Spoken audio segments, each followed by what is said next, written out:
fait que la Chambre de première instance n'ait pas procédé formellement à des évaluations, remarque, le 16 janvier 2019, le juge président n'a pas été très clair au sujet de l'obligation d'évaluer la pertinence, la valeur probante et l'effet préjudiciable.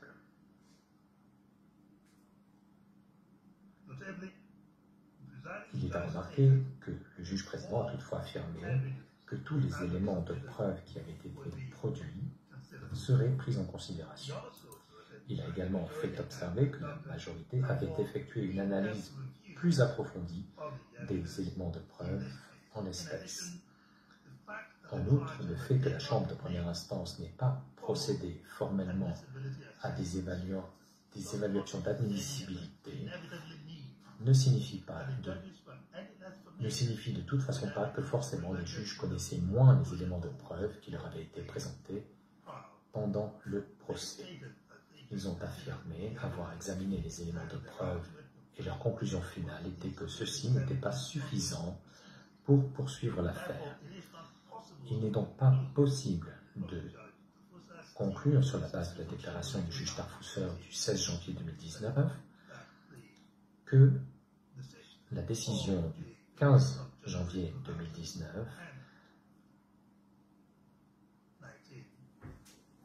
n'a pas été prise en pleine connaissance de cause parce que, comme le fait valoir le procureur, il n'avait pas dûment évalué les éléments de preuve.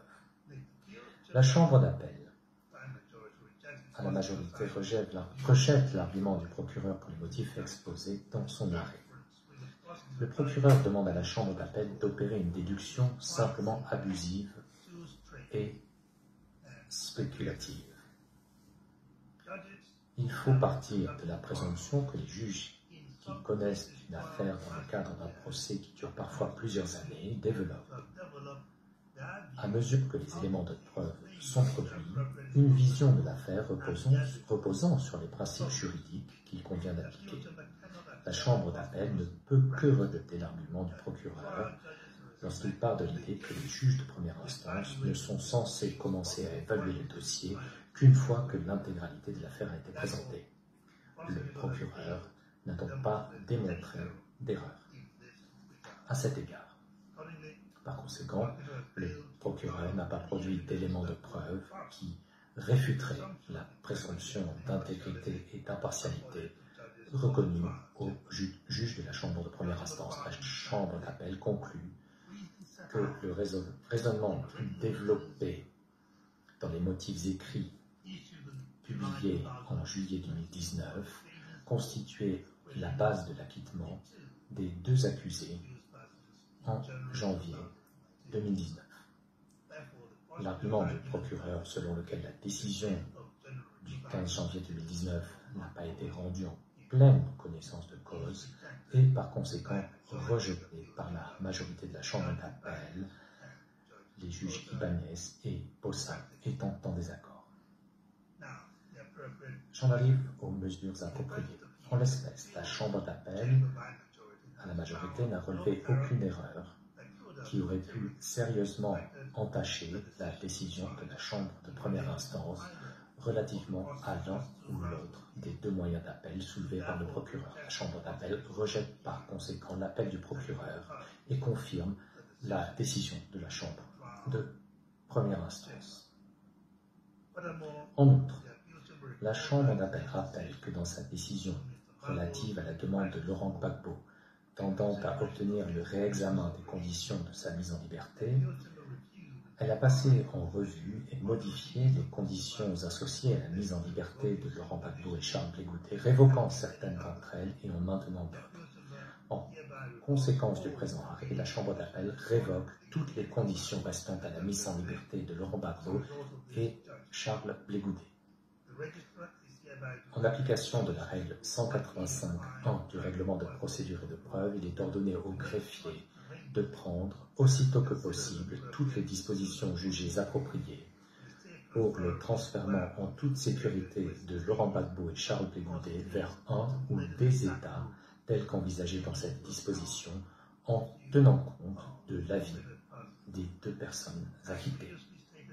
Comme je l'ai indiqué, la Chambre, cet arrêt rendu à la majorité, avec des opinions dissidentes de la juge Ibanez et Bossa, pour des raisons expliquées dans leurs opinions déposées aujourd'hui.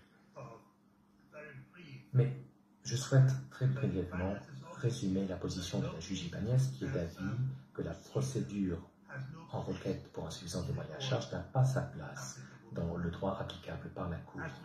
En ce qui concerne le premier moyen, elle est d'avis que l'article 74, paragraphes 2 et 5 contiennent des garanties de justice importantes qui n'ont pas été respectées par la Chambre de première instance. En ce qui concerne le second moyen, elle est d'avis que la majorité de la Chambre a appliqué une norme d'administration de la preuve inadéquate et a commis d'autres erreurs importantes dans son évaluation des éléments de preuve. Elle a également omis d'informer les parties et participants de la norme de la preuve applicable. Selon elle, il s'agit d'erreurs de droit et de procédures importantes. La juge Bossa est d'accord avec la majorité de la Chambre d'appel pour dire que la procédure pour insuffisance des moyens à charge peut être appliquée dans les procès devant la CPI si une chambre de première instance décide d'acquitter un accusé à ce stade. La décision doit se conformer aux dispositions de l'article 74. Elle est d'avis que la majorité de la chambre de première instance n'a pas pleinement respecté cette disposition. Il convient de souligner, en ce qui concerne le second moyen soulevé par le procureur, que la juge Bossa considère que la majorité de la chambre de première instance ne s'est pas mis d'accord sur la possibilité d'appliquer cette procédure pour insuffisance des moyens à charge, comment et si il était nécessaire d'évaluer les éléments de preuve à ce stade et quelle est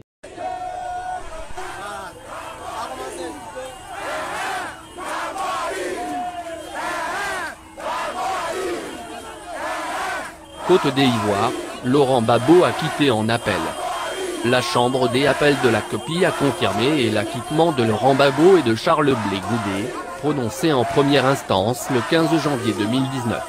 Cette décision ouvre la voie au retour de l'ancien président ivoirien dans son pays. Il a levé les 2 pouces en l'air en direction de son avocate à l'énoncé du verdict. Pour Laurent Gbagbo, c'est en est terminé, après une décennie de procès devant la Cour pénale internationale, puis, il est définitivement libre. Ce mercredi 31 mars, la Chambre des appels de la juridiction internationale a confirmé son acquittement ainsi que celui de Charles Blé Goudé, prononcé en première instance le 15 janvier 2019.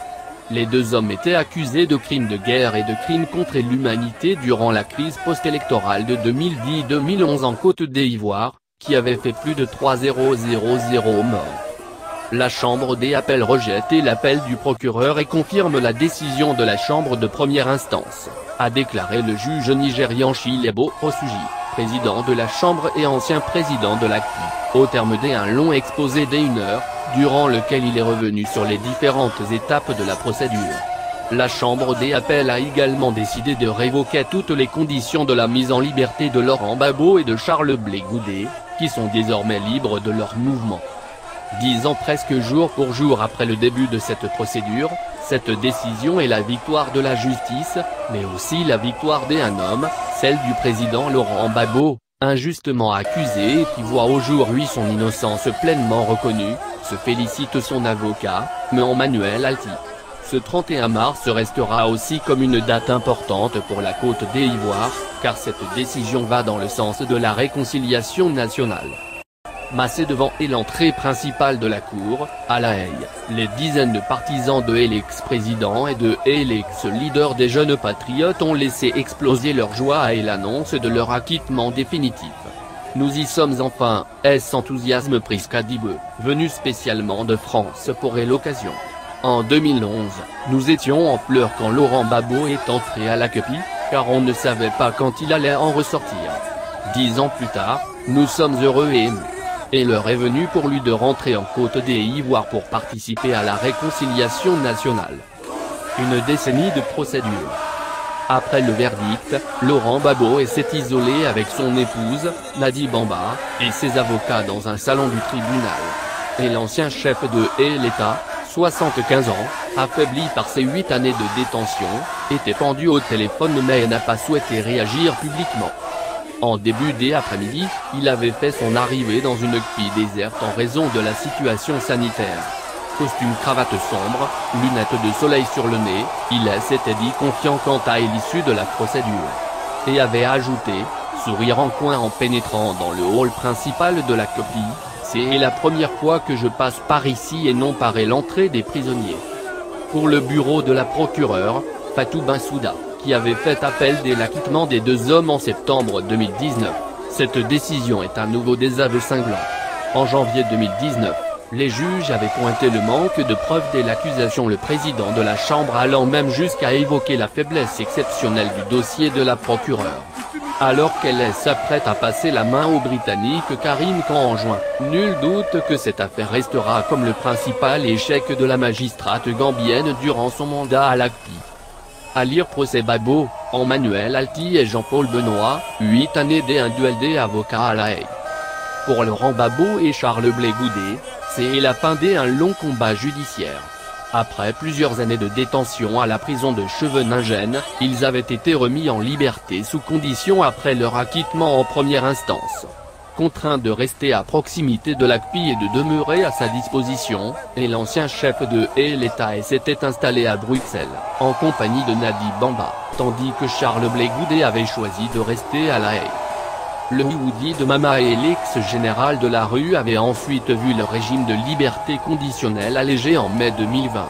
Concrètement, ils étaient depuis autorisés à changer de lieu de résidence et à vivre où ils le voulaient, à condition d'obtenir l'accord des autorités du pays concerné. Immédiatement, les partisans de Gbagbo s'étaient mis à rêver d'un retour imminent de leur mentor en Côte d'Ivoire. Tractation pour un retour.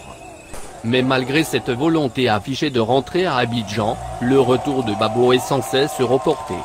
Dépourvu de passeport, recalé à la présidentielle du 31 octobre 2020 et l'ancien président rencontre de nombreux obstacles. Ses proches accusent les autorités ivoiriennes de tout faire pour l'empêcher de rentrer. De leur côté, Alassane Ouattara et son entourage assurent qu'ils sont disposés à permettre son retour, mais uniquement lorsque la CPI aura définitivement statué sur son sort. Alors que les tractations entre les deux camps se tenaient jusque-là coulisses, elles sont désormais officialisées. Après sa réélection pour un 3e mandat en octobre dernier, au terme d'une élection marquée par des violences et le boycott actif d'une partie des candidats de l'opposition, le chef de l'État entrouvre davantage la porte au retour de son prédécesseur. Alors que les tractations entre les deux camps se tenaient jusque-là en coulisses entre discrets émissaires, elles sont désormais officialisées. Début janvier, le Premier ministre Ahmed Bakayoko décédé depuis reçoit ainsi officiellement Assa Adou, le secrétaire général du Front populaire ivoirien, pour évoquer formellement les modalités du retour de l'ex-président à Abidjan. Parmi les obstacles restants notamment à lever, sa condamnation par la justice ivoirienne, en janvier 2018, à 20 ans de prison dans l'affaire du braquage de l'agence nationale ivoirienne de la Banque centrale des États de l'Afrique de l'Ouest, SAO. De son côté, Alassane Ouattara, bien que peu pressé de voir son ancien rival rentrer, a toutefois répété qu'il était prêt à permettre son retour en Côte d'Ivoire une fois qu'il serait définitivement acquitté par la CPI. C'est désormais chose faite. Encore TV, le chemin de l'information.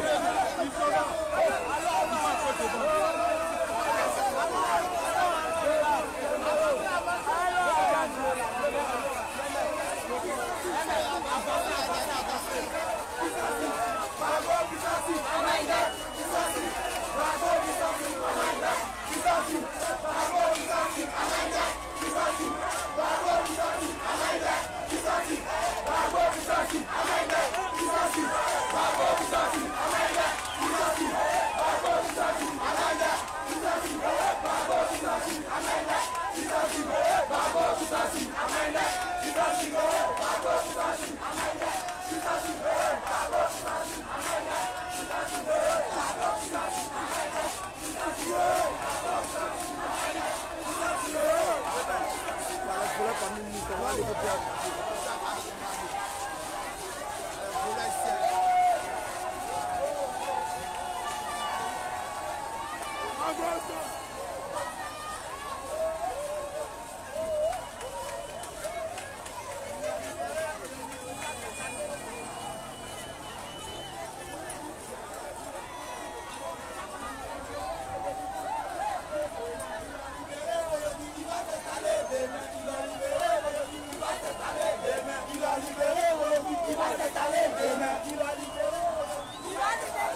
La norme de la preuve applicable. Le juge Ibanez et Possa aurait fait droit à l'appel du procureur et aurait ordonné la tenue d'un nouveau procès. J'ai également...